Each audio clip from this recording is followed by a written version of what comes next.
Good evening, everyone. Thank you so much for joining us. It feels appropriate to be having this discussion in this room. Apparently, the reason that it's such a steep slope is because this is where the first human corpse was dissected, and it needed to be constructed this way so that everybody could get a look at what's happening. Well, dissecting human bodies isn't on the menu for the discussion today, but just about everything else is. When I looked at the most recent developments, I saw that Ellen DeGeneres, Beyonce, Jay-Z, they're not passionate about Hillary Clinton's campaign, unfortunately. They are proponents of veganism. It's become a celebrity movement, as I'm sure many of you know. And I am a former vegan myself. When I first became vegan 13 years ago, it was almost unheard of. I remember explaining to so many people what veganism meant. And when I stopped being vegan, and I am an ex-vegan, and I know some of you will hate me for that, 6 years ago, it had completely transformed into a mainstream movement that's now something everyone's familiar with. So I've done my share of sprouting quinoa and adding tofu and soya protein powder to my almond yogurts. But there is so much more to discuss about whether meat belongs on our table, and I'm absolutely thrilled to have such distinguished and interesting, and I can tell you from some of the discussions I was just overhearing in the green room, they have some interesting and even counterintuitive views, which we will be hearing more about. So each speaker will speak for about 9 or 10 minutes. We'll then have a discussion, and we want to include you. I know there are a lot of people here with strong views, passionate views. In the audience, we'll bring you in to ask questions and engage with both Adrian and George. So it's my absolute delight to welcome our first speaker. Our speaker for the motion is the Sunday Times restaurant and TV critic. You'll know him as A.A. Gill. He's also worked as an artist and a chef. He says, and this is one of the less colourful quotes I've heard from him on the subject, he will eat anything that doesn't have a birth certificate. Please welcome A.A. Gill.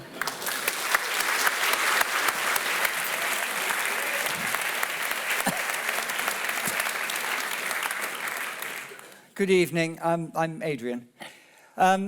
We start off by separating the cunts from the loonies. How many of you already are vegan, vegetarian stuff? Hands up. We could just ask them to show us their shoes, couldn't we? And how many eat meat? What are you doing here? I mean, this always works the other way round. Whenever we do this, George goes off, held, shoulder high, and I'm kicked down the servant steps. This argument is always about vegetarians, vegans, Notting Hill nutters, who want to change the way the rest of us eat. So let me first of all lay out my stall. I don't give a shit. I don't give a shit what you eat, any of you. I don't want to make you eat meat. I don't want to stop you eating meat. I don't want to improve your diet. You go and eat whatever you like. I'm an extreme libertarian. I just think that the point of life is to do as much as you can, as often as you can, as freely as you can.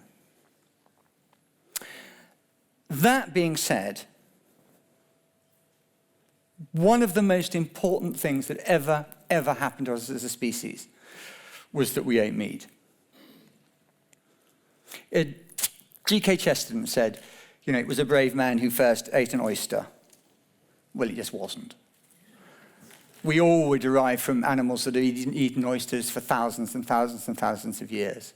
The really brave man was the first man that ate a burnt animal. Can you imagine how terrifying that must have been? All you ever seen of fire is horrifying. And suddenly you come across this thing that stinks of death and burning. And the missus says, bet you wouldn't eat that.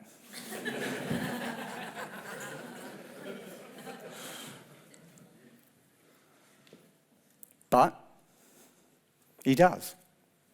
And it changes everything. Why does it change everything? Good.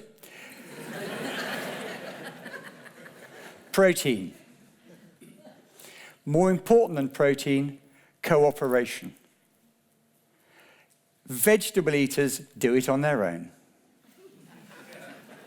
Meat eaters do it together. Eating big bits of meat, eating big animals, means cooperation. If you cook it, you can feed old people with bad teeth and young people with no teeth. You can eat a huge amount more. The difference that makes in live births for your pregnant women, in being able to live 3 or 4 years longer and be productive, is enough to put us in this hall where they cut up the first dead body. Meat eating is what makes us cooperative. It's actually what makes dinner parties. That may not be a good thing. The other thing I wanted to say before we go on, and I'm more interested in your questions really than my going on about meat, but I did want to say, have you ever thought about how few things we actually eat? I mean, how few animals we actually eat? Very, very few.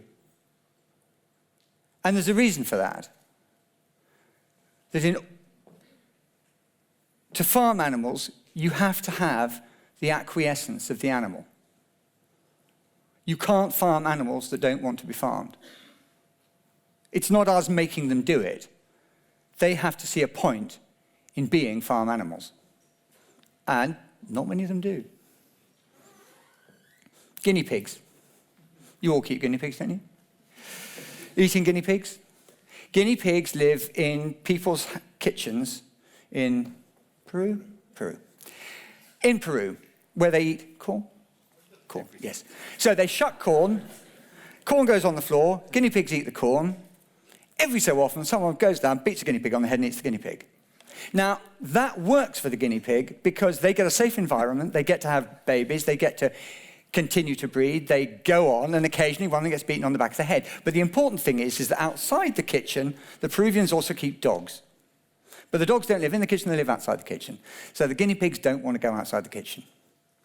So guinea pigs live in this safe environment, and it's a mutually successful relationship. They go on being a species, they go on, and they get eaten when they get fat.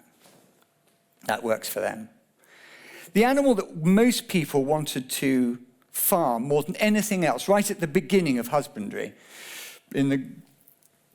over that great swathe in Iraq and the Middle East, the animal they were desperate to be able to farm were cheetahs.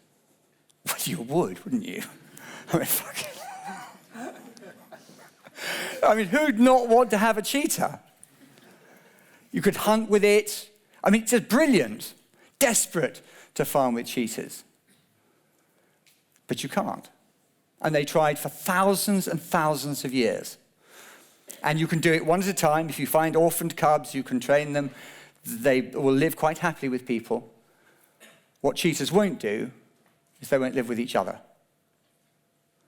Animals that are farmed have to be able to live not just with us, but with each other. And they have to do something which is very specific, which is neoteny. Neoteny? This is the ability to remain forever young. It's the ability of a dog never to grow up to be a wolf. So you remain adolescent, even though your body becomes fully grown. You couldn't live with a real wild sheep. They're fucking rough.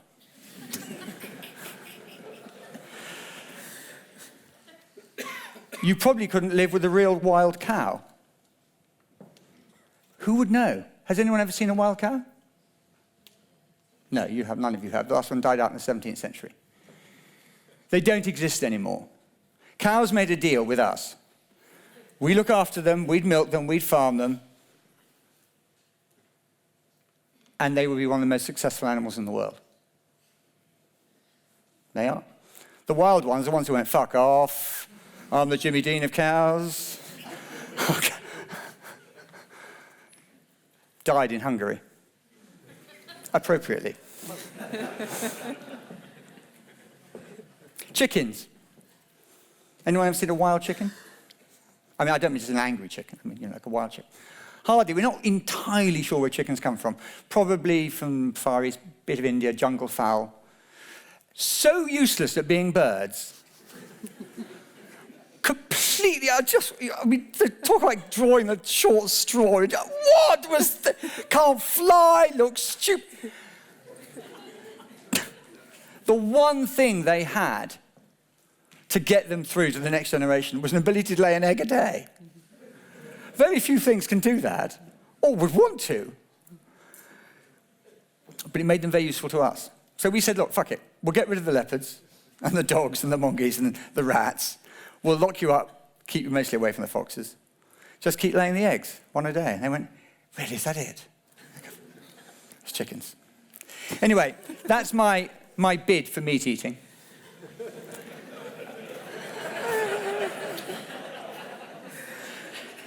I leave it now to George to tell you the really interesting stuff.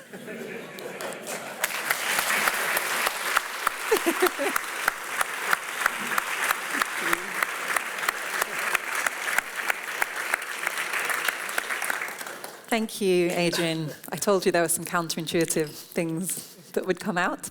Our speaker against the motion is a regular columnist for The Guardian. Having wavered for years between eating and not eating meat, he now says he's about 97% vegan. He eats, and I'm not making this up, roadkill and the odd bit of fish or egg. Please welcome George Monbiot.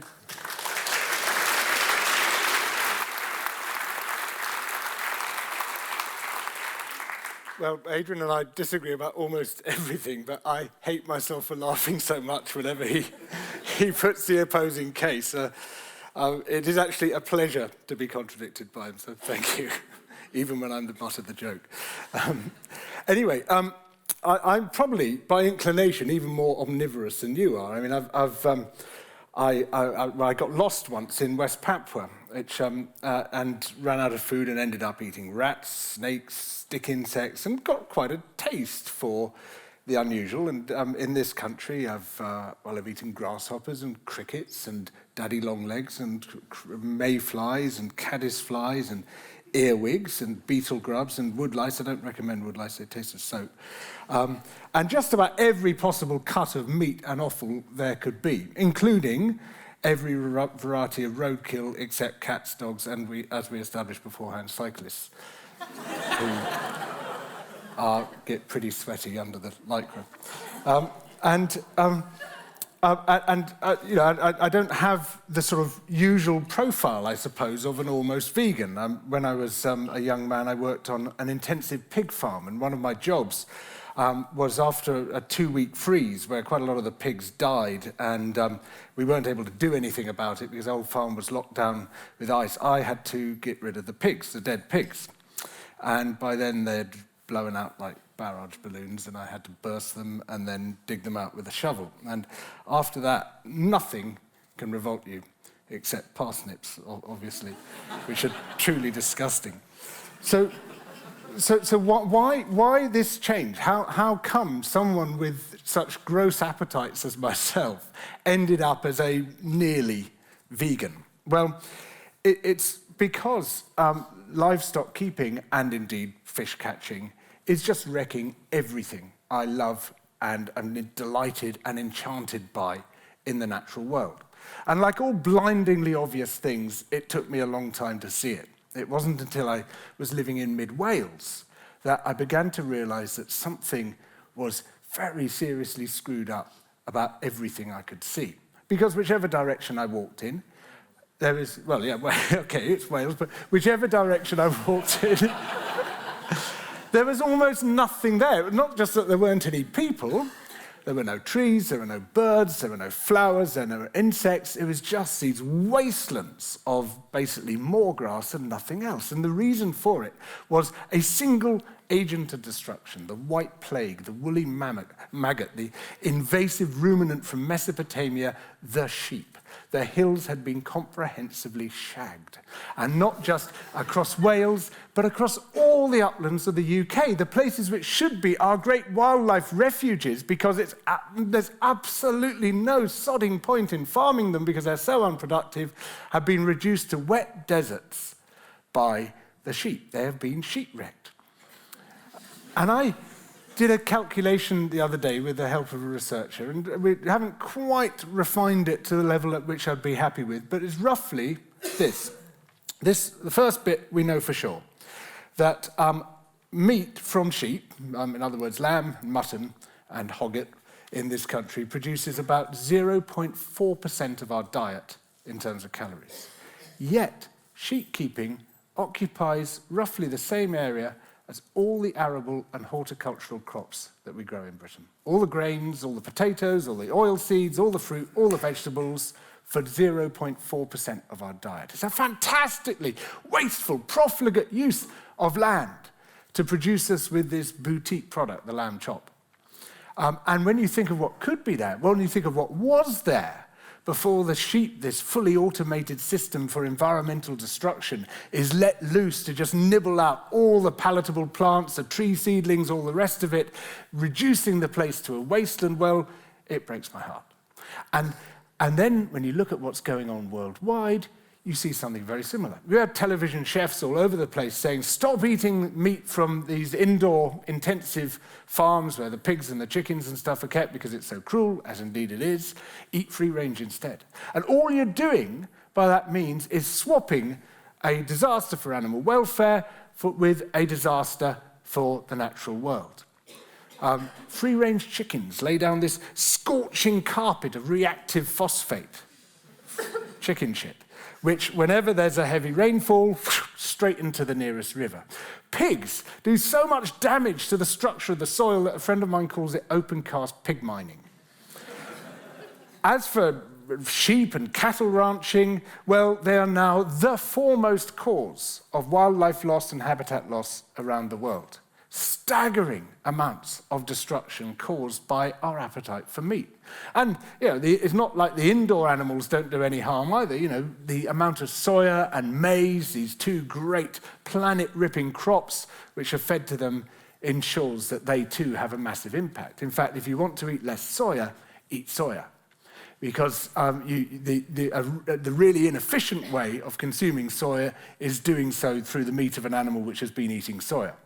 And you consume far, far less of it if you eat it directly. By consuming plant protein as opposed to animal protein, you reduce your contribution to the clearance of natural habitats by 96%. So much for meat. But for me now it goes beyond meat. And the reason for this was something that happened when, and this makes me a very odd, almost vegan indeed, I was fishing at the end of the last trout season in Devon on the River Culm. Well, I wasn't fishing. I went down there to fish, but I could smell the river from 50 metres away. It had turned into a farm sewer. It was just a stinking mass of cow shit. And the only life form in it was sewage fungus, filamentous, wavery, feathery sewage fungus, which now coated the entire bed of the river. So instead of fishing, I traced this thing upstream, got to this massive, intensive dairy unit up there, and found the broken pipe coming out of a slurry pit at the bottom, which was just pouring straight into the river, wiping it out. Went to the Environment Agency, their pollution hotline. Ring our pollution hotline if ever you see any incident of pollution, and we'll be onto it straight away. And the pollution hotline, oh, very interesting, sir. Yeah, I'll send you the photos, right? Okay, thank you, sir, very interesting. What do you think of them? Oh, very serious, obviously a serious case, right? So I write it up in The Guardian, photos, all the rest of it. The Environment Agency are on the case. 2 weeks later, I ring them up and say, so what have you done about this? Oh, we decided it's not a serious incident, sir. What do you mean it's not a serious incident? Well, we found no evidence of a fish kill. Of course you found no evidence of a fucking fish kill. There are no fish left in the river. You would expect a fish kill when you have an acute, sudden pollution incident. This is a chronic one. There have been no fish there for months. There's nothing growing there except sewage fungus. Well, thank you for your opinion, sir. We've decided not to enforce.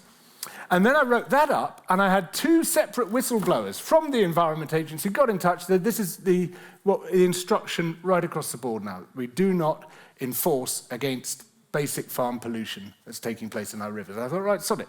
If that's the case, I'm out of this. If you're not going to regulate the industry, I'm not going to buy the products. And again, you look at the global picture and these vast plumes of cow shit just pouring down the rivers, of chicken shit from the egg farms. It's just devastating to all the things that I love. I don't want anything to do with that. I don't want anything to do with the climate change it's causing. I don't want anything to do with this erosion of everything that makes this world wonderful, and this reduction, this wearing away of the nap of the earth until we're just left with the same grey, homogeneous nothingness everywhere. That's what the livestock industry is doing, and fine, you do that, but I'm not going to be part of it anymore. And it seems to me that, yeah, sure, this is a choice. This is your choice. I can't make you eat meat or not eat meat. I don't want to make you eat meat or not eat meat. But it seems to me that if there is a measure of human progress, it is not having to be what our ancestors were. It's not having to be governed by the choices that they made. Otherwise, I'll be talking to you in a bearskin leotard. I agree with a lot of what Adrian says about the role of meat in human evolution. It was critically important for all the reasons that you say. You're quite right about that. But we don't have to do that anymore. We've found other ways of feeding ourselves. We've found other ways of sharing our lives together, of engaging communally, of doing lovely things together, of creating beautiful stuff like this without actually having to eat a mammoth before we do it. And that, surely, is what makes us human. It's what makes us what we are, is the choice not to be what we were. Thank you.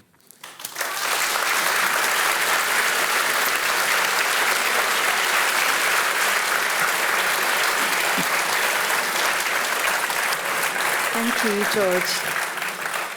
Adrian, whatever you say about food libertarianism, surely we have a collective responsibility to prevent the kind of destruction that George is talking about. I mean, if we see animals not as food, but as weapons of environmental mass destruction, don't we need to accept some responsibility in the way that we contribute towards that? No, it's a sweet story, and you do tell it awfully well.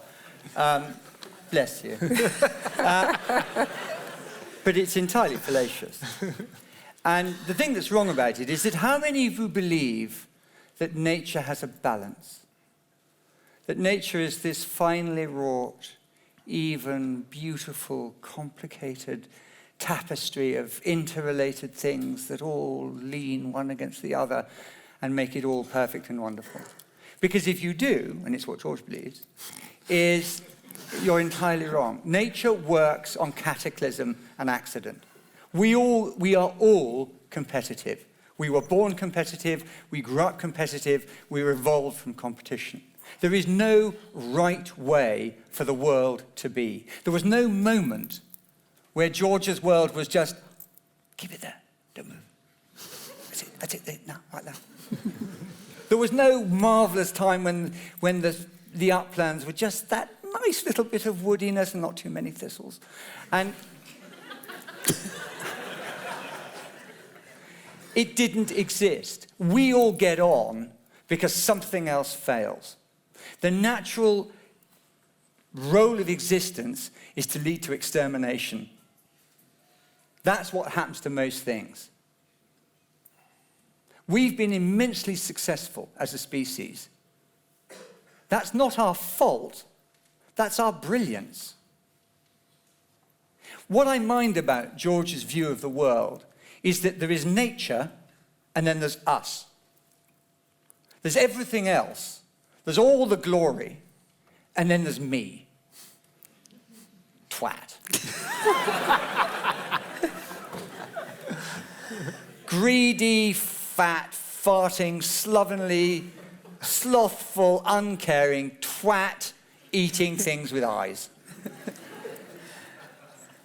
I am as much part of nature as every other species here in this world. All of us are. And what I mind about this view of the way the world works is it stops me being part of my birthright, which is part of natural selection. It makes me a fucking zookeeper. And I don't want to be a park ranger in your park. You're George. not invited.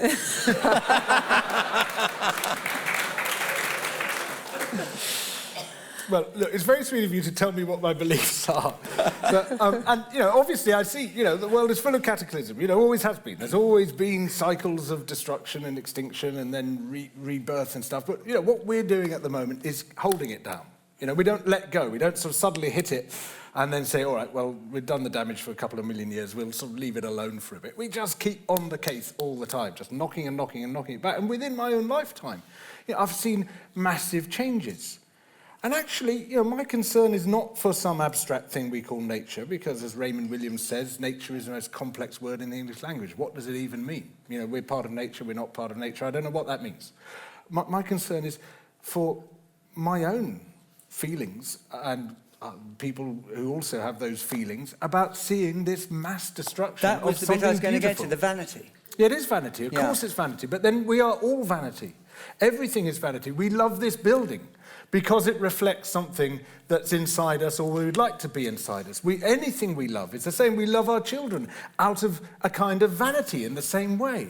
But is that a bad thing? Is that vanity some form of evil? I think not. I think it's what allows us to be the outward-looking, generous-spirited, engaged, amazing creatures that we are, and to deprive us of the delight, the wonder, the joy in what excites us, particularly in the natural world. That is a crime against ourselves, apart from anything else. I think this is just sort of Wordsworthian. But surely if we see destruction in the natural world and we can do something to prevent it, it would make sense. You must understand that what you're doing is gardening. I quite like gardening. That's fine, but that's what you're doing. You are saying, I have an out of nature, a human and aesthetic judgment, a view about what this landscape should look like, what should grow here, what it should sound like, what it should smell like, what it should be, what it should evoke in me. This is nothing to do with nature. This is all to do with me, and it's gardening. And that's fine, but just call it gardening. Well, half a sec. I kind of agree with you that is where far too much conservation is. You read these management plans, and the grass in this part of the reserve should be 10 centimetres high, and the following species should be in it, and the following should not. And manage it, just like a garden, just like you say. What I like is the idea of rewilding, of just letting things go and seeing what happens. And then you get far more exciting, wild, dramatic, extraordinary landscapes and ecosystems developing. And part of the joy of it, the serendipity of it, is the surprise that you get from not knowing what the hell is going to happen. And that's what nature's about. Nature is not just, or the natural world, or whatever we want to call it, it's not just a collection of species in a museum. It's all the dynamic interactions between them, which you can't predict. And to me, and it's my vanity, a lot of the beauty and the joy of nature is in that dynamic interaction. But it's those processes, as well as the species, which we're wiping out at the most horrendous rate, and principally because of the stuff we eat. George, let me ask you this. When I was vegan, one of the things that bothered me was the question of whether not eating meat is enough. If the destruction you're talking about is as serious as it is, then why is eating meat the solution? You could say anyone who shops at supermarkets or wears mass-produced clothes or buys anything that's produced through an industrial process is contributing to the same thing. So why the focus on meat as the problem? Well, you're right, it's never enough. Nothing is ever going to be enough. And so it's a question of compromise, it's a question of balance. Yeah, I've got leather shoes on. Yeah, I'll eat the fish that I catch. Every couple of weeks I'll eat an egg. I'll still eat roadkill and stuff because, no one killed it for me. But I know that just my very existence means I'm exerting an impact on the living world. Of course it does. Even a vegan diet, you are exerting an impact on the living world. It's a question of degree. But the impact of meat is so wildly, disproportionately ridiculous that anyone, even if you don't love the natural world, how about just hating waste? And just the idea of hating waste should be enough to think, that's a really dumb thing to be doing. Just eating, getting a modicum of pleasure from it. But, you haven't tried my Thai green curry, where you get a modicum of pleasure, the same pleasure from that. What do you make it with? Tofu, chickpeas, whatever. You just throw in. You love a bit of whatever, don't you? But you get a little bit of pleasure, but the disproportion between that little bit of extra pleasure you might get from eating meat and the phenomenal amount of destruction required to produce it should surely commend it to anyone as a stupid thing to do. Just keeping on the theme of destruction, we haven't talked at all about animal welfare, really.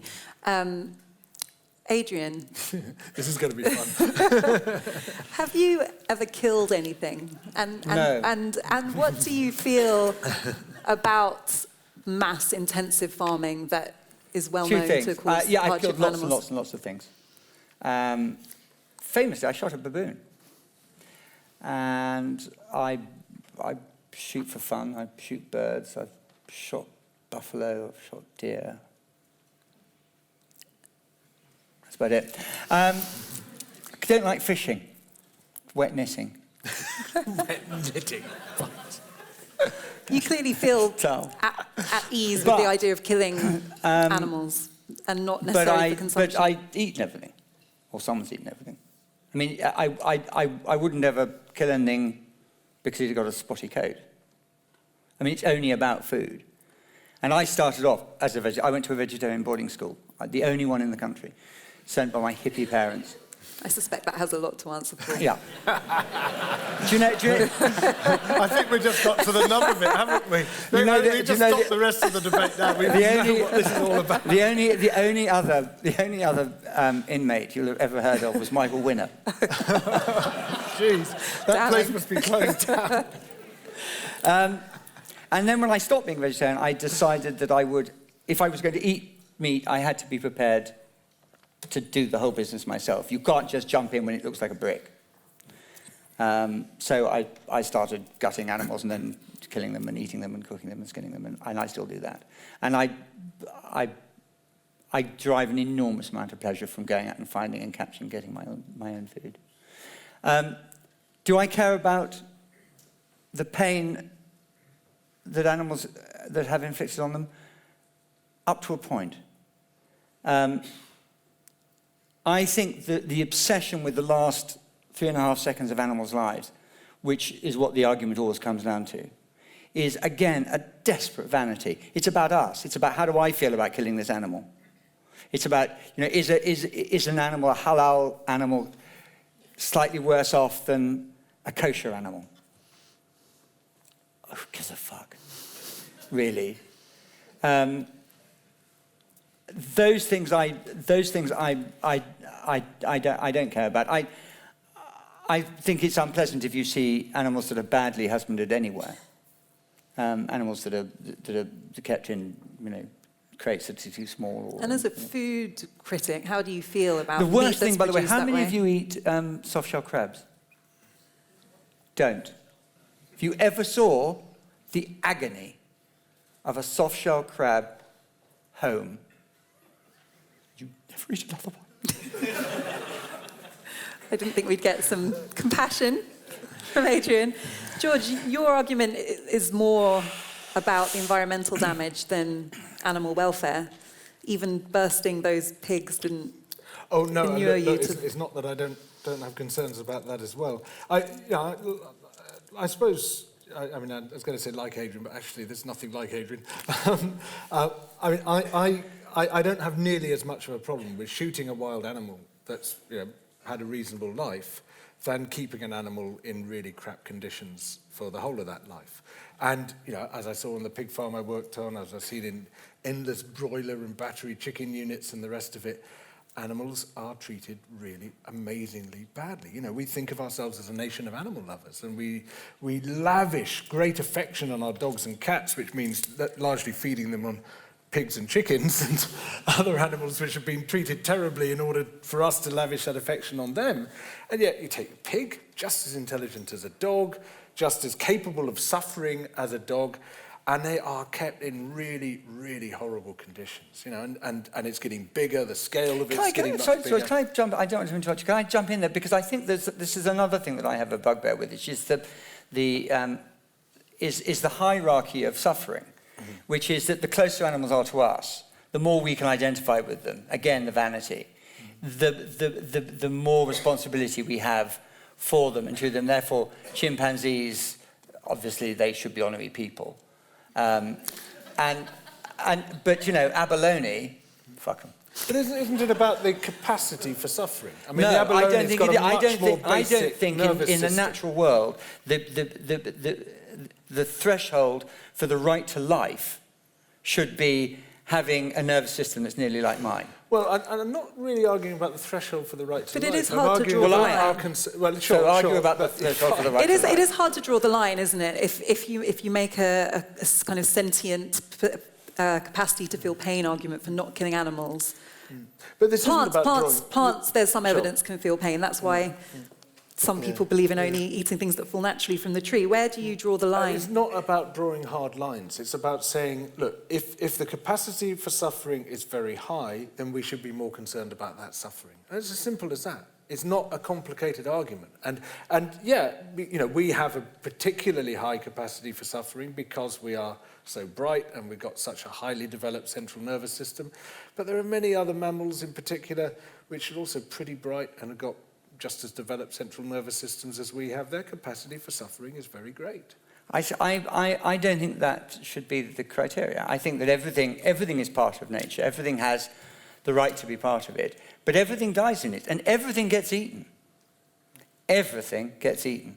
Everything dies. But you see, that's not my objection in this respect. It's what happens when they're alive, which is the main animal welfare issue. Okay. Quickly, before we bring everyone else in, what about health? Adrian, there's evidence that meat causes disease, that a plant-based lifestyle is healthier. Do you think there's any merit in advocating plant-based diets from a health perspective? No. Do you accept that there is evidence that it's healthier to eat a plant-based diet? Do you know what my job is? I am familiar with your work. No, there isn't. It's incredibly difficult to replace meat protein. It's a real problem for people who don't eat meat protein. And you either have to have hideous, textured, grown, manufactured protein, which has all sorts of problems with it. As a child in vegetarian boarding school, were you able to eat a balanced diet? No, I think I basically ate eggs and cornflakes. No, I mean, it just is. That said, there are loads of people who are vegetarians and live perfectly healthy lives, most of India. But it is very difficult. It would also be incredibly difficult to replace all of the meat production with an equal and valuable amount of plant production. I once went on a very interesting trip to Madagascar. If you haven't been, go while stocks last. There's not a lot of it left. It's terrific, Madagascar. An amazing, amazing, amazing place. And I went with Kew Gardens, who were going to collect. They're doing the Millennium Seed. It's one of the most pointless things ever conceived, is that we're going to go and collect 10% of all the seeds in the world and hide them. But I'd love them for doing it. So I went off with them and did that. And the thing that is eating, quite rightly, as George will point out, the thing that's eating Madagascar are cattle. Zebu cattle, which were brought over by the Africans, who were the second lot of people who got to Madagascar. And I was there with a marvellously erudite, clever, sensitive, local Madagascan biologist. And every night we would watch the fires burn across the central ridge while they burnt for grazing for their Zebu cattle. Huge amounts of stuff was gone. None of the baobabs are now producing young baobabs. There are no young baobabs left in. All of the 6 or 7 varieties of baobab in the world, they're all in Madagascar, 1 in Australia, 2 in Africa. There are no young. They've all been eaten by cattle. And I talked to this man about the cattle. I said, the cattle are obviously a problem. And he went, I know, you can't get enough of them. And I went, no, really? He said, well, but the cattle were always here.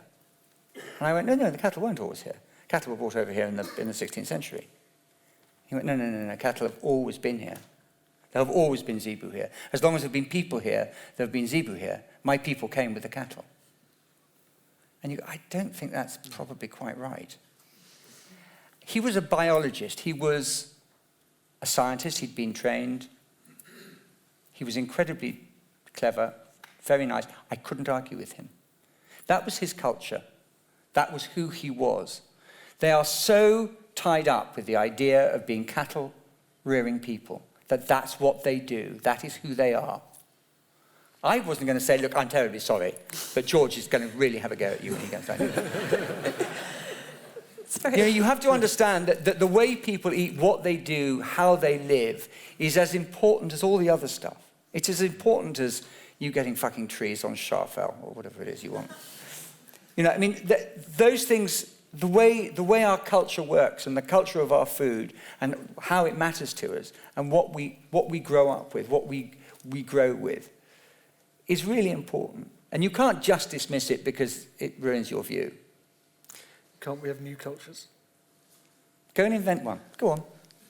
I mean, it's culturally specific, isn't it? I can say as someone who's tried to be vegan and raw vegan in West Africa, it's not a culture that's universal. Isn't there something problematic about us trying to impose our Western-centric ideas about wellness and veganism on other cultures that, as Adrian's saying, are fundamentally attached to meat eating? I'm not trying to impose it. I'm just making an argument that, if we want to minimize our impacts, this is the way to do it. As for the idea that, you can't have a diet, you can't replace the protein, it's simply not true. It's easy. Nowadays it is. It didn't used to be because, well, actually maybe it was. We used to eat dal basically in this country, peas pudding, peas pottage, pea soup. It was dal. And it's still there. We've still got all the pulses, you've got all the nuts and seeds and all the rest of it. It's actually easy, and I think it's pretty healthy. I've lost a stone. And I've stopped, if I carried on losing, it would have been a problem. But, it's fine. And as for the health side, well, if you're a total 100% vegan, there's a couple of supplements you might want to take. But that's it. B12. It's really not difficult, and it's not like it's some huge sacrifice we have to make. It's not like we have to abandon our children to the wolves or something. That might also be arguable, but that's a different matter. This is simply exchanging one lot of nice things we eat for another lot of nice things we eat. And it's not my culture to eat meat. Sure, I was brought up eating meat, but I was brought up in this deracinated country where actually people like us don't really have a lot of cultures anymore, or certainly I didn't where I was brought up. And it's just as easy to have a slightly different culture today, and I feel more comfortable and more embedded in that culture. Again, we don't have to be what we were. I want to bring in the audience now. So if you could raise your hand if you have a question. We'll take them in batches, I think, of 3. And if you could wait till you get a microphone before you speak, because we are recording this. So this gentleman here I saw first, the lady there in the turtleneck, and the lady there. I'll come to you in the next round. Is that on? Oh, yeah, hello. So this is for Adrian. You're basically saying farming's right and natural and so on. The thing is, I'm very happy with humans being able to kill animals and eat them. That's fine as long as they're wild animals. When you get to farming, and our farming might be okay, but the thing is, there's got to be certain things that we could do wrong. So, like it's possible to breed animals so that they are bred to suffer. Like for example, dachshunds now have legs that are so short that they can't really walk properly. I've never eaten a dachshund. No, okay. Okay, well, I mean, basically, I think what I'm trying to say is like... Sausages, yeah, lots of stuff. I think... It's not actually where sausages come from. Fuck. I think what I'm trying to say is, although, okay, you might be comfortable with the level of farming at the moment or whatever, although I think as Michael says, I think probably we eat too much meat, and I want to ask if you consider whether maybe we should just eat less. But I don't want to interrupt, but can you... Sorry, yes. What I really want to ask is can you imagine any situation where we could be doing something wrong, farming things too much? Because humans have incredible power, right? Okay. Thank you. Thank you very much. Yes. Hi.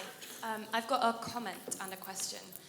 My comment was on your point about cultures, we should just accept culture's choice to eat meat. You could equally argue that about slavery back in the day. We should just accept people's choice to traffic humans, and if they want to do that, and that's that, blah. I'm sorry, that's a really, really interesting and silly point. Do you really think that all of gastronomy and slavery are equitable? Yeah, I think. Good. Okay. Well, that's fine. Then we really disagree. I don't think they're the same. It's not the same, but there are parallels. There are really strong parallels. Okay. Fine. You're wrong. You can undermine that by calling it silly. Did you say you had a question? But I have a question, and that's more on resilience and biodiversity, because the way we farm. So we are. Our ancestors are something like 12,000 different human beings. That's our genetic biodiversity isn't very strong, and the way we farm means we have very specific types of animals, and we've really reduced the amount of biodiversity that we're ingesting as well.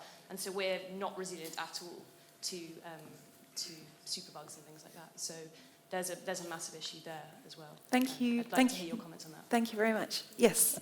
George is more better than that. There's one more question. This is actually a question for you. For me? Yeah. Okay. Maybe it's a bit more basic, but I'm really interested in why people go down the path of veganism for as many years as you did, and change. I was hoping no one was going to ask me that. Okay. So yeah, that's what I'd like to know. Thank you. Okay. I think you're the only first one with question. the question left to answer, aren't you? Well, no, you can answer the first. Your first question was for Adrian, sorry. Yes, I was slightly hazy about what that was. Are we farming too much, was what I got out of it. Is there any sort of farming that I considered wrong? Is there any extreme Anything you would that I was disagree with? expected to take part in? Yes, I don't Is there think anything I'd be a at all farmer. that you considered wrong? Is there any limit? I mean, we talked about intensive farming. You love food.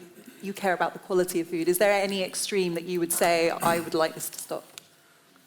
No, I mean, so if you say, for instance, foie gras. No, I adore foie gras. You're such a tease. There was a gasp of anticipation when the audience thought you might have the humanitarian strain in you. But I was interested, do you want to do the biodiversity question? Because that was quite interesting, that question. Well, you answer it first and then we'll... Do you have anything you want to say about it? Well, it was funny. One of the other stories I did about your question about, how the amount of... the variety of genes that we're eating and the amount of stuff we're taking in.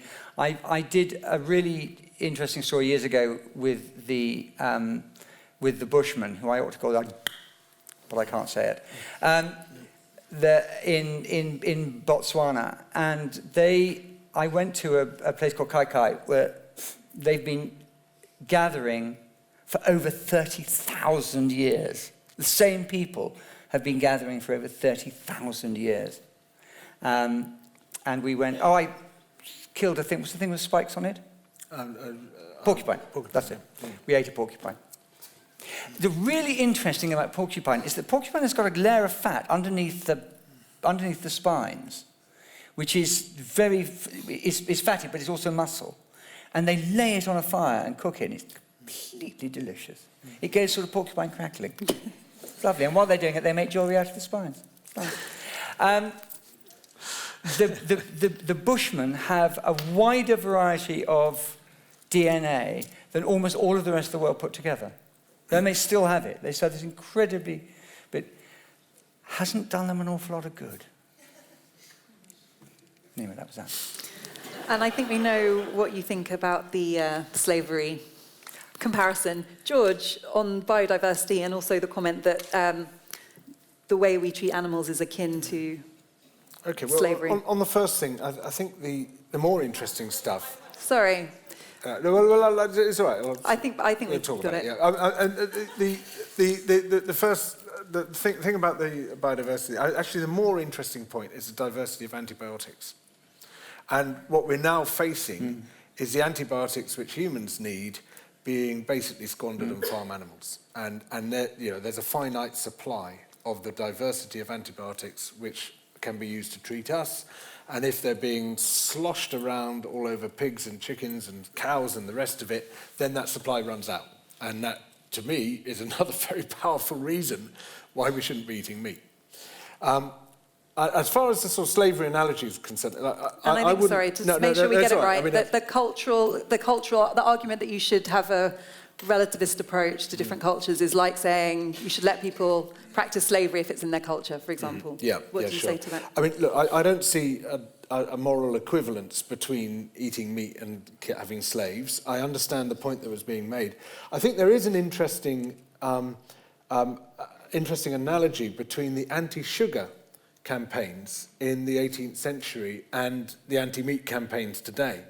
1791, 300,000 people in Britain boycotted sugar, decided to just stop eating it altogether, because they could see the chain of causality between doing something which seemed sweetly innocent, you know, what could possibly be harmful about eating sugar, apart from, you know, all the obvious things, but obviously had, you know, that sugar was coming from somewhere. And sugar sales in this country reduced by a third. You know, we could see the moral consequences of what we were doing. We could see beyond the immediate and local implications of our behaviour. We could see that they were global. We could see that our behaviour and its implications spanned the world. Well, you know, that's kind of the same thing that I'm calling for when it comes to meat. You know, if you don't want to see environmental destruction, you stop eating meat, just as if you didn't want to see slavery, you stop eating sugar. That's where I think there is a valid analogy to be drawn. Oh, and incidentally, there were slave owners and sugar traders who said it would be terribly bad for us if we stopped eating sugar. It would have massive impacts on our health. Okay, thank you. I don't know if anyone else is interested to the answer about me, so why don't you come and find me afterwards and I will tell you. Can I die? No, come on. Oh, come on. I'm still about 90. I don't know, you're 97. I'd say I'm about 90% vegan, and I love veganism. My problem was I took it too far, and apologies to any of the raw food vegans here, but by being a raw food vegan, I got a bit disillusioned with the lifestyle because it was just so demanding, and I think for me it was about thinking more about what I ate and taking more responsibility for the food choices I made, but I think it's also unhealthy to spend all your time thinking about what you eat. Yeah. And the problem I had with raw food, and I think it's easier now, I mean this was about 6 years ago when it wasn't so easy to find products and raw food, was that it took over my life a bit, so I rebelled against it. But I still love veganism. Thank you for your question. Okay, right, next batch of questions. Could you all raise your hands so I can see everybody? Got one, two up there, one there. Is there a mic up there? Yes. Okay, oh, you're the mic. Okay, thank you. One there, and I promise this lady, and then I'll come to more of you here, the lady with the black. Thank you. Hello, good evening. I'm sorry for my accent. Don't apologise. Brexit, maybe, yeah, apologise. We don't talk, and you just mentioned, actually food should be only a pleasure. And we should eat, I think, then we should eat absolutely everything, but maybe a bit less. And talking about meat, we don't have to eat meat every day.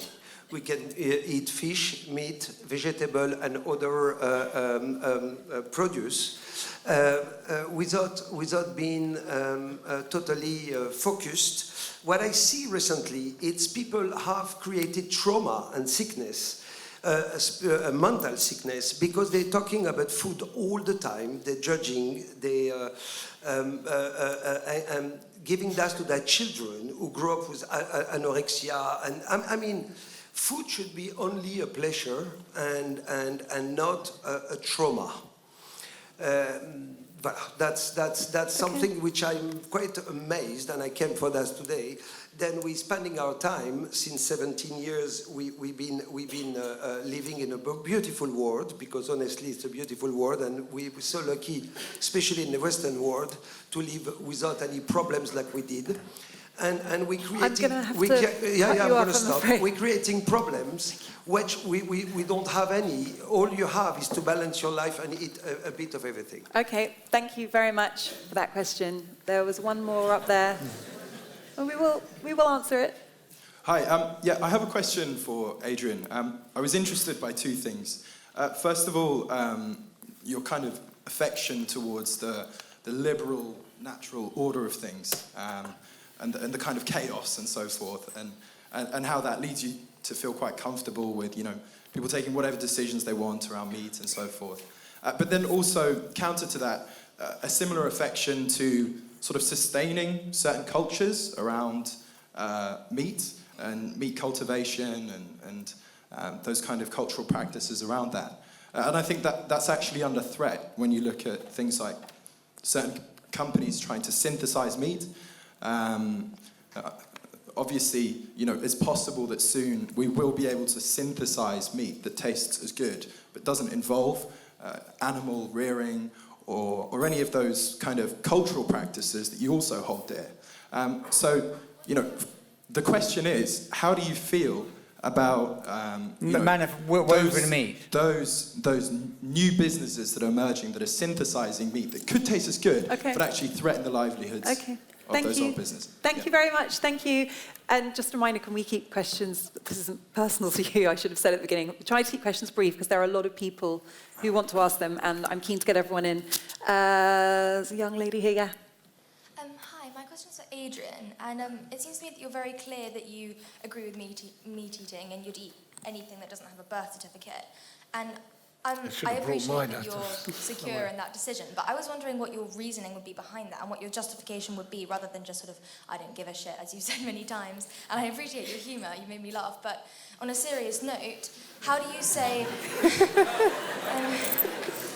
how do you say, I justify my own sort of foodgasm, that sort of, oh yeah, I love foie gras, over that animals... rape and being taken away from their parents and their suffering and their murder and then your own health impacts and the impacts on the environment. How do you say... Okay, thank you. We got the question. Okay, Adrian, how do you live with yourself? That was a marvellous question. I love the crescendo. Yeah, I just do.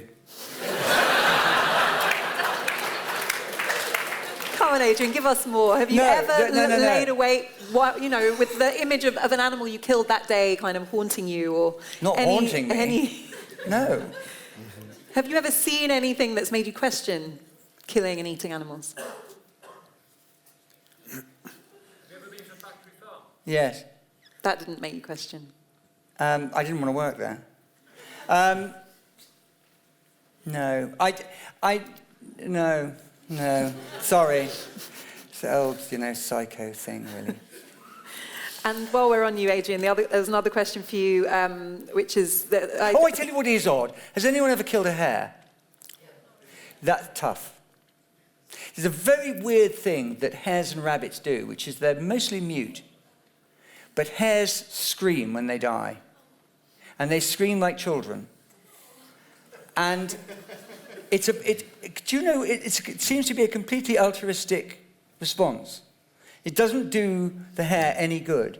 It doesn't do it at any other time in its life. And that's quite tough. It's not terribly, but I do love hares. Go on. Lost me there. Is there not a contradiction between the two things you're saying? I think this is the gentleman up there. You advocate the natural chaos of things, but at the same time would like to preserve cultures that enjoy meat. I mean, if there's chaos, then cultures get wiped out. I don't see how there's a mutual... I agree with George. It's that cultures come and go. I mean, there's lots and lots of bits of culture that, disappeared or come back in other places and in other ways. But one of the most fundamental bits of culture we all share is food.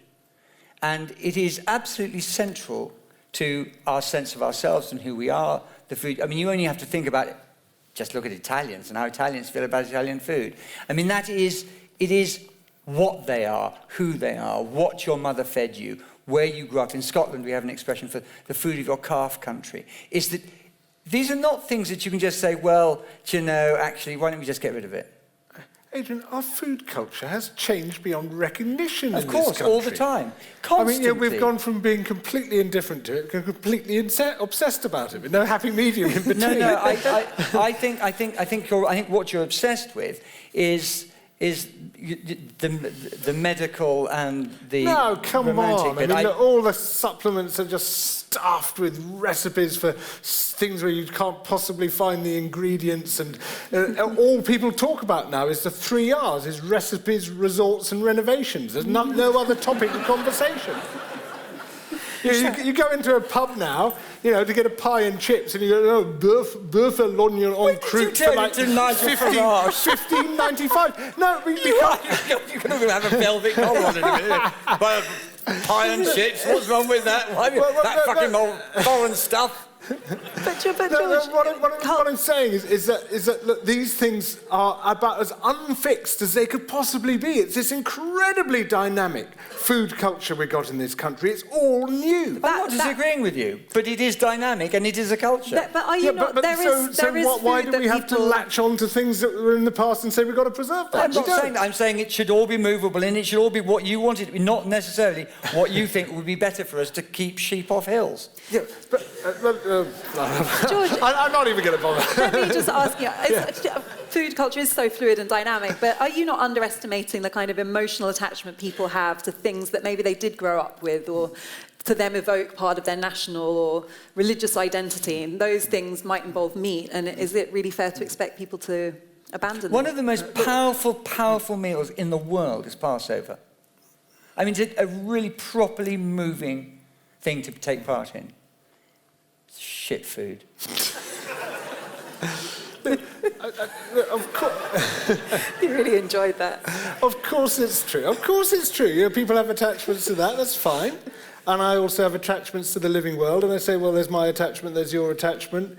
I would love you to be more attached to the living world, and maybe that other attachment will change. Fine. That's how cultures evolve. That's how things change. You know, moral questions bear upon cultures. Bear upon cultural questions. They help to shape culture. And in response to the other question from up there, I mean, isn't this not an issue of excess? If we all ate meat more responsibly, if, you know, we weren't eating too much, then that would naturally at least mitigate, if not solve the problem. Of course it would mitigate it, and it's all a question of degree. You know, and if, I mean, yeah, it would be hugely beneficial as far as the wildlife and the habitats and all the rest that I love, and the Earth's atmosphere and everything, if we just stopped eating meat altogether. But I know that for most people that's too much to ask. So fine, cut it down. That's also fine. But you know, I think we get pretty unambitious about it. You know, people say, oh well, you know, okay, I won't eat meat for one of my 4 meals a day. You know, I think we could take things a bit further than that. Adrian, what's your view on, I don't know, meatless Mondays, cutting down on meat consumption generally? I'm really against rules of any sort for anything. I mean, I want a world that has fewer rules again. Yeah, I mean, I'm much more fundamentally Voltairean than I think you are, and I don't eat what you don't want to eat. If you don't want to eat meat, don't eat it. I mean, the idea that you're going to go, oh, it's Monday, silly. Right, next round of questions, please. Okay, yeah, lady here, gentleman right at the back, and the gentleman here in the tie, the next round. We've got time, so hopefully we'll come to all of you. If you keep your questions brief, so please. And let's not have any more statements, please, just questions. Mm-hmm.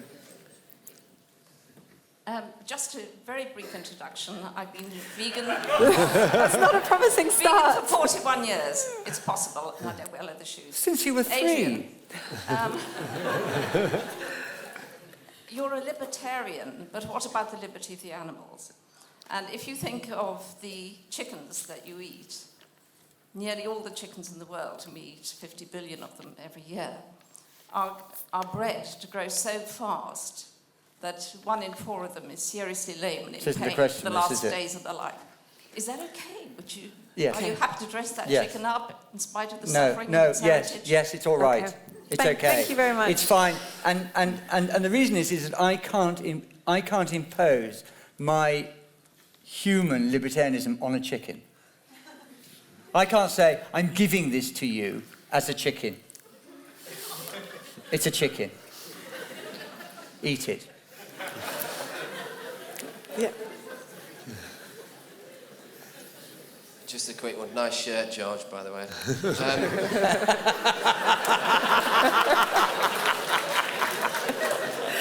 That's not a question. Questions are around the sustainability of the westernised sort of culture and attachment to meat consumption. And apparently, in China, there are now factories being developed to clone cattle to meet the demand for cattle in China, which is not necessarily a cattle or a beef-eating country. It's been sort of induced by Western culture. So that's kind of the question. Sorry, what's the question? Is that Western culture? Western culture is Western food is taking over China. Is it sustainable? Yes. Oh, I is see. that consumption of meat that's really pushed by fast food chains and all the rest of it? That's a quick. I'm sure George has an argument I want about to answer the questions at the end, Adrian. Oh, One more. Just okay. hold it. I'll hold the forget thought. it. I will remind you. Okay. Thank you. Yes, this gentleman. My relatively superficial understanding of libertarianism is that it's about maximising autonomy and freedom of choice. And I just want to unpack whether there's an inconsistency there between valuing your own personal autonomy and freedom of choice and not valuing the ability of future generations to meet their needs. And I wonder if the only reason that you've been privileged with the rights to pursue your own desires is a society that has been sustainable up until this point, and does that not therefore mean that you have a responsibility to future generations for them to provide for themselves? Thank you very much.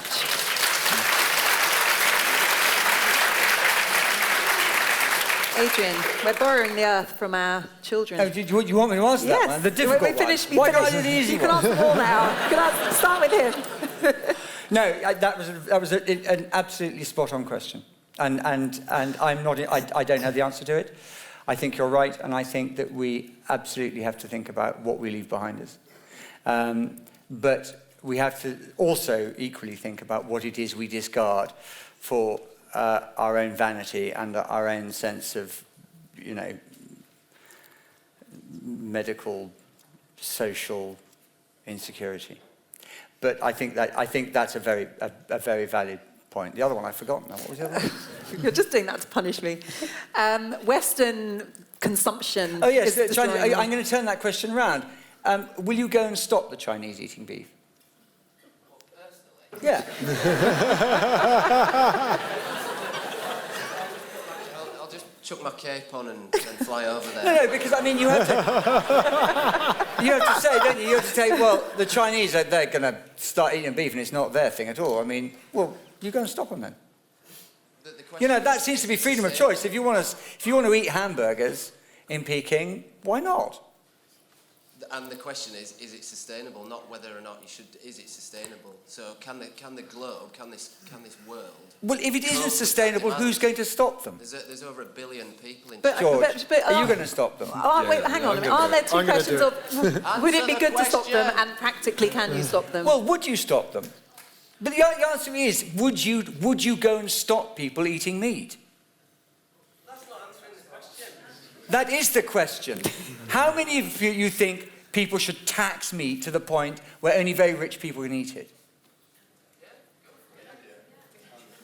We're all right then. George.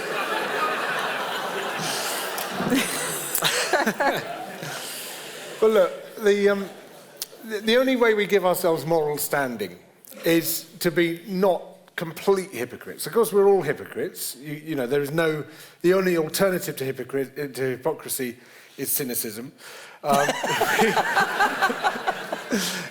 Moral purity is not a human option. That none of us achieve that. But if you're not a massive hypocrite, you then can say maybe other people should be doing it differently. Should be taking the moral option if I've gone some way towards taking the moral option. And if we want to talk about what China's doing, well, we have to do what we want the people of China to do first. Now, as to the sustainability of this, we get into conniptions about the human population growth. And sure, it's an issue. There's no question it's an issue. The more people there are on Earth, the harder it is to support those people at a reasonable level of prosperity, and the greater the impacts are going to be on the living world. Human population growth rate at the moment is 1.2%. Livestock population growth rate is 2.4%, double. Humans, on the whole, way less than most livestock, with the result that by 2050, there's likely to be 120 million tons extra human on the planet and 400 million tons extra farm animal on the planet. This is a phenomenal impact, such that by 2070, if everyone adopts this diet that we have, which basically in Britain we eat a little more than our body weight in meat during every year. In the States, it's 150% of your body weight in meat. If everyone adopts that, by 2070, animal agriculture alone will produce all the greenhouse gases required to get us past 2 degrees of global warming. We don't need any other input at all of greenhouse gases into the atmosphere. This is a catastrophe. This is a total disaster. As our appetite for meat is rolled out across the world, then the huge impacts associated with that appetite will also be rolled out across the world. And of course, the more widespread that habit becomes, the greater the cumulative impact becomes. So in answer to your question, no, it is certainly bloody well not sustainable. But if we're going to change that, it starts here.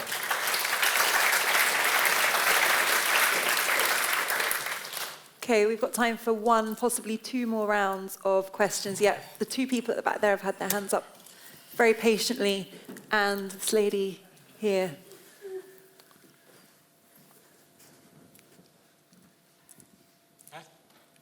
This is for George, actually, being as he hasn't been very busy. Given that we're unlikely to convince the meat eaters here to change their lifestyle, but given that I think you've convinced them that what they're doing is devastating the planet, what's the one thing that you would ask them to do, short of giving up meat? What would be the one thing they could do that might make a difference? Thank you. Hold that thought, George. Yep. I was wondering, this is just a general question, what are your opinions on nutrient consumption and the deficiencies that come along with being a vegetarian or a vegan, speaking as an anemic? However, I was diagnosed before I became vegetarian, so yeah, what are your opinions on that? Okay, thank you. My question is for George as well.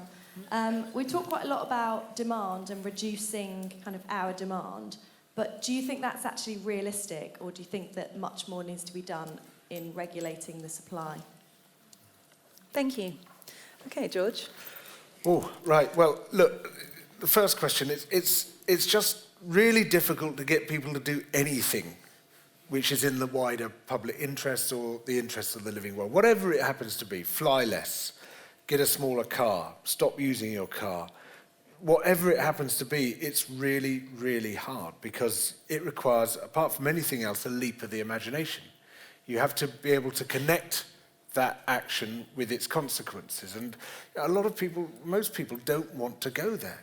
Cognitive dissonance is something we will go to horrendous levels to avoid. People go to war in order not to resolve cognitive dissonance. But is there not one practical, doable thing? Well, look, in a way, what we're talking about is the easiest thing of all. In some ways, certainly reducing your consumption of animal products, it's so easy nowadays. We're surrounded with such an incredible diversity of amazing things to eat, and a whole load of those things are not meat.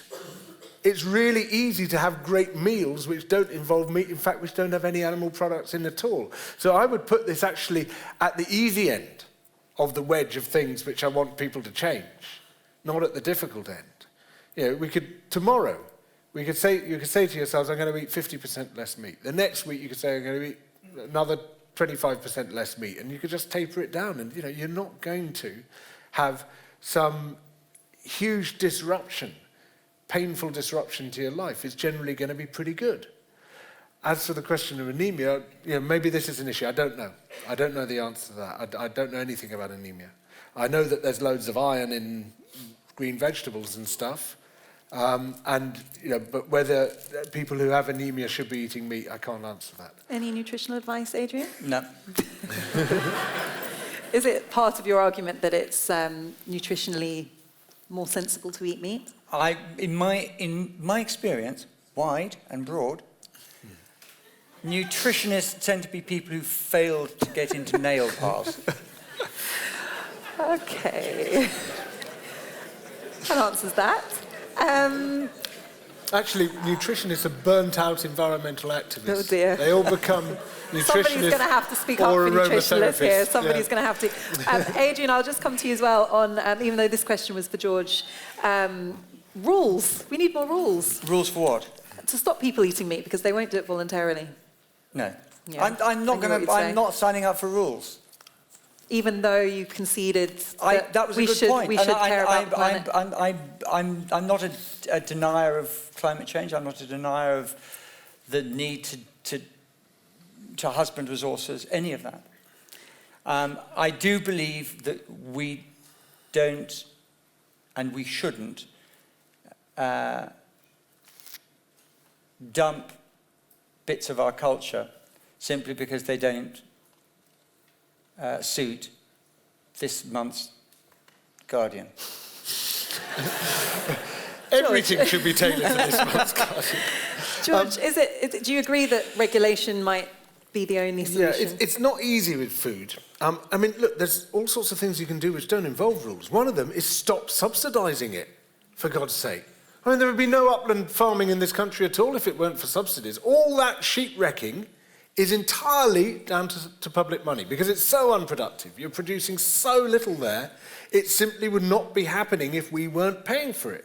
Now, as a libertarian, I'm sure you would agree that we shouldn't be paying for stuff which wouldn't otherwise be happening out of public money. I mean, the meat industry is heavily subsidised. I think the problem with farming subsidies is that it goes to landowners and not to farmers. So would you be in support of subsidies to farmers? Well, the biggest recipient of farm subsidies is the sultan who's got the racehorses, and James Dyson, and as huge landowners. I'm not sure that I would get rid of all farm subsidies. I think I quite like the idea that people farm marginal land. I think the argument about what's happening in the Lake District now, I think, is germane and interesting, and I know you're on one side of it, and I don't feel particularly strongly about it one way or the other, but I'm interested in it.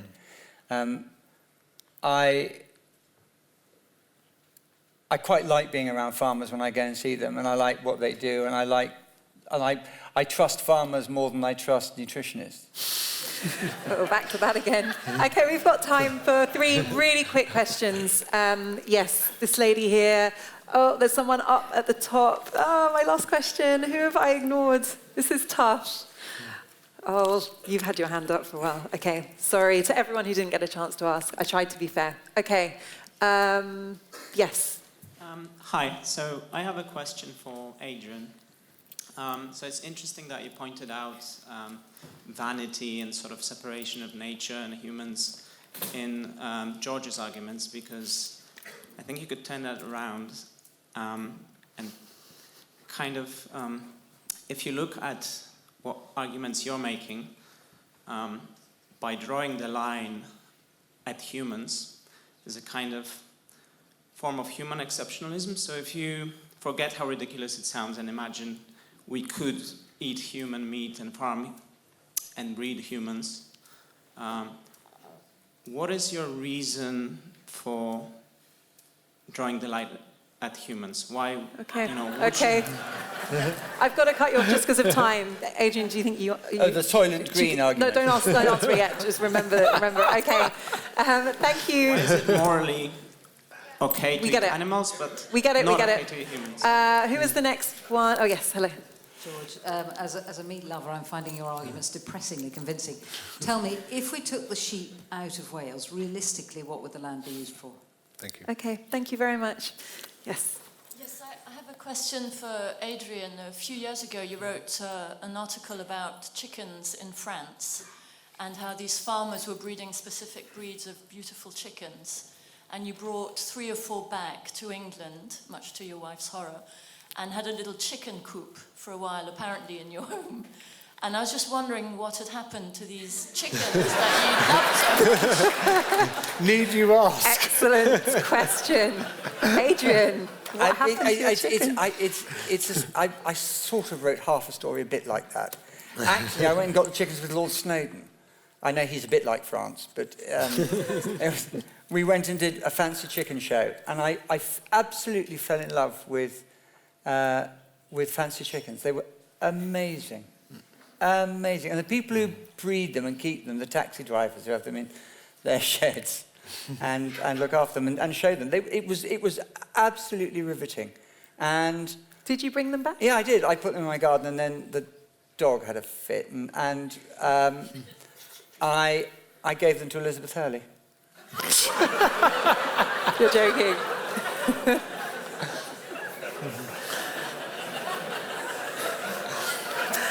Okay. Nothing to... I can't respond to that. I don't know where we can go from there, George.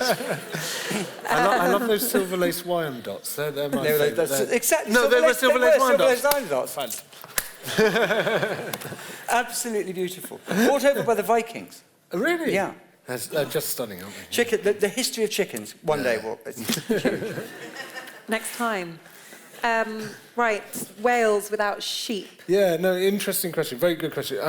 I mean, the first thing to realise is there's been massive change. You know, the farmers will constantly tell you, oh, it's always been like this. But no, it's been entirely driven by either the market or by the subsidy scheme. You know, before, I mean, go back a couple of generations, they had cattle, they were growing oats, they were growing barley in the hills, they had geese in the hills, all sorts of stuff going on. And then you had these headage payments where you were paid by the number of animals you put on the hill. So suddenly everyone, oh, you get more sheep than anything else. Boom, bye-bye cows, bye geese, bye-bye oats, bye-bye barley, just sheep everywhere. And then they changed that, and they said, you're now going to be paid by the hectare. You're paid for owning land, like Adrian says. So, oh, right, okay, but the one thing you have to do to be paid is the land has to be bare. If there's trees on the land, you don't get paid for it. So basically, you've got a 55 billion euro incentive for mass habitat clearance across the entire European Union. That's what's going on. It's one of the biggest environmental disasters on Earth at the moment, and no one's talking about it. There's hundreds of thousands of hectares of land have been cleared solely to meet the criteria for the subsidies. The easiest way of clearing the land is to put sheep in it. They keep it clear, they mow it. They're an automated system for environmental destruction. So you take the sheep off, and yeah, there'll be change again. To begin with, you'll see bracken and thistles and stuff come in, and that'll last for a few years, and then the trees start to come in among them. Oh, I see what you mean. Well, I don't actually want to see the end of farm subsidies.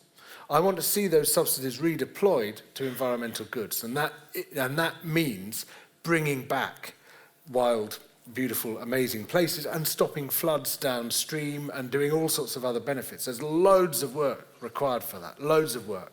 And the farmers actually could do better out of this. If you pay them the same amount of money for environmental restoration as they're currently being paid for sheep keeping, because the environmental restoration is that much cheaper, they'd be taking home a lot more, keeping a lot more of that money than they would otherwise be doing. Chasing sheep across rain-sodden hills costs the average Welsh farmer £20,000 a year. What's not to like? Yeah, I'm sorry, I've got to listen, did you not hear me when I said that our lamb covering an area the same as all our arable and horticultural crops provides 0.4% of our diet? And that, you know, when you take into account the hydrological damage you're doing to farming downstream in far more productive places through the cycle of flood and drought you get from keeping the hills bare, its net contribution to human nutrition is probably negative. Okay, thank you. Thank you for the question. Adrian, vanity. Why draw the line at humans? Yeah, why not eat humans? Why not eat humans? I mean, isn't there a vanity in saying we are the exception, but we can eat everything else? Why aren't we eating each other? Well, you tell me if anyone's going to defend it. One of the most interesting collapses of civilizations, the two were in America, the Anasazi in the southern states of North America and the Maya in Central America. Both collapsed because they didn't have and ungulate. They were societies that did marginal farming, mostly of corn and squashes, but they didn't have any shit. The point of keeping animals is actually the stuff you really don't like. It's the shit. And it's the shit that keeps everything growing. It's the shit you need to grow the rice, to grow the wheat, and they didn't have it. The Anasazi ended up living in these amazing mesas, eating each other. It's the reason we don't hand over our morality to chimpanzees or to chickens is because it's our morality. The chimpanzees and the chickens wouldn't understand it. It's not theirs, it's not their species, it's ours. And part of our morality is we don't eat each other. And we don't eat each other for very good reasons. The reason we don't eat each other is it would be intolerable at breakfast if you thought you might be the egg. But it's part of our morality not to inflict unnecessary suffering on other animals as well. That's a big part of certainly the morality of people in this country, or what they think, what we think our morality is. Well, then don't. But then, you know, the only argument you're given for not eating people is that it's part of our morality. Yet you think that's enough of an argument not to eat people. No, that's like saying the only argument I've got for not killing people is it's murder. Yes. Yeah, but I mean, no, you haven't given. I mean, all you've said is there's moral objections to eating people, so we shouldn't eat people. I say, yeah, fine. There's also moral objections to eating other animals. So on that argument, that's enough to rest the case. But it's not enough. It's not enough to rest the case. George, I doubt even you think they're equivalent. No. I'm not actually proposing eating people in this state. We were out of time. I didn't think we would end on cannibalism, but you never know. You never know. And I forgot to bring my birth certificate. Watch out.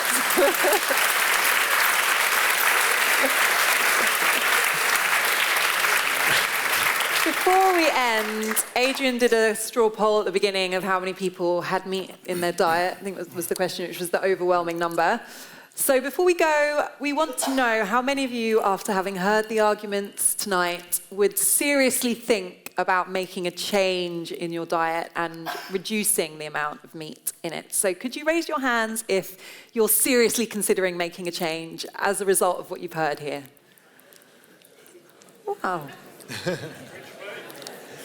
Everybody wins. I think that was a good number. Could you ask people if they seriously think about eating more meat as a result? Is anybody more determined to eat meat or seriously considering eating more meat as a result of what they've heard? You've got some hands, Adrian. You've got some hands. That's more than we thought we'd get for that argument. Thank you so much. I must say that our side has never, ever won one of these debates. That represents progress for your cause. We have to close now. Thank you so much for being a brilliant audience. Thank you.